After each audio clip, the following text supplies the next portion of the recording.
இச்சுபோச்சின் மலை இந்த இப்படி நினச்சி பார்க்க போகிற முடியும் பார்த்தீங்கன்னா பிக் பாஸ் சீசன் 8ஓட இப்போது லைவ் ஸ்ட்ரீமிங்கில் வந்து பார்த்திங்கன்னா ஒரு பஞ்சாயத்து வந்து போயிட்டு இருந்துச்சுல்ல. அதாவது இப்போது ஷாப்பிங்க்காக வந்து பவித்ராவுக்கு பதில் சௌந்தர்யா போனது வந்து முத்துக்குமரனுக்கு வந்து பல கேள்விகள் வந்து எழுப்பிச்சு. அந்த ஒரு கேள்விகள் எல்லாமே வந்து முத்துக்குமரன் வந்து சௌந்தர்யிட்ட கேட்கும்போது அவங்க கடுப்பாகி ஒரு சில விஷயங்கள் வந்து நடந்துட்டு இருந்தது. ஸோ அதில் வந்து நடுவில் வந்து ரயானா ஒரு சில பாயிண்ட் வந்து மென்ஷன் பண்ணார்.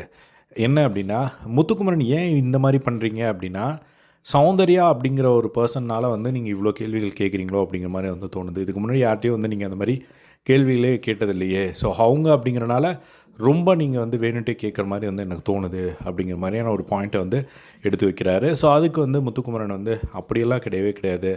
நான் இந்த இடத்துல யாராக இருந்தாலும் இந்த இடத்துல இந்த வீட்டிலே வந்து அந்த கிராசரி பற்றி பெருசாக தெரியாதவங்க அப்படின்னு பார்க்கும்போது உன்னை அதுக்கப்புறம் ராணவ், ரயான் அண்டு சௌந்தர்யா, ஸோ உங்கள் 3 பேரில் யார் வந்திருந்தாலும் நான் அந்த கேள்வியை கேட்க தான் செஞ்சுருப்பேன் அப்படிங்கிற மாதிரி வந்து அவர் வந்து சொல்லிட்டு இருந்தது வந்து பார்க்க முடிஞ்சுது. பக்கத்தில் மஞ்சரி இருக்காங்க.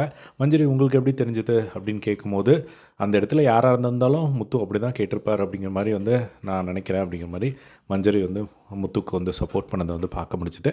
ஸோ இந்த இடத்துல ரயானுக்கு வந்து சௌந்தர்யாவுக்கு சப்போர்ட்டாக ரயான் வந்து பேசிகிட்டு இருந்தார். திரும்ப திரும்ப அந்த ஒரு பாயிண்ட்டை அழுத்தியே வந்து சொல்லியிருந்தார். ஏன்னா வந்து அந்த இடத்துல வேறு யார் கை தூக்கும் போதும், அதாவது காலையில் வந்து கிச்சன் இன்சார்ஜாக யார் இருக்கணும் அப்படின்னும் போது ஒரு டிஸ்கஷன் வரும்போது கூட வந்து இதுதான் வந்து நடந்தது. வேறு யாருக்காவது இருந்தால் அது இப்படி நடந்திருக்காதோ அப்படிங்கிற மாதிரி தான் தெரிஞ்சது எனக்கு. நீ வந்து சௌந்தர்யா ஹேண்டில் பண்ண ஒரு விதம் அப்படி தான் எனக்கு தோணுச்சு அப்படிங்கிற மாதிரி அழுத்தி அவரோட பாயிண்ட்டை வந்து ரயான் வச்சதை வந்து பார்க்க முடிஞ்சுது. ஸோ உங்களுக்கு என்ன தோணுச்சு முத்துக்குமரன் வந்து சௌந்தர்யா கிட்ட அந்த மாதிரி கேள்வி கேட்டும் போது அப்படிங்கிறத கமெண்ட் பாக்ஸில் ஷேர் பண்ணுங்கள்.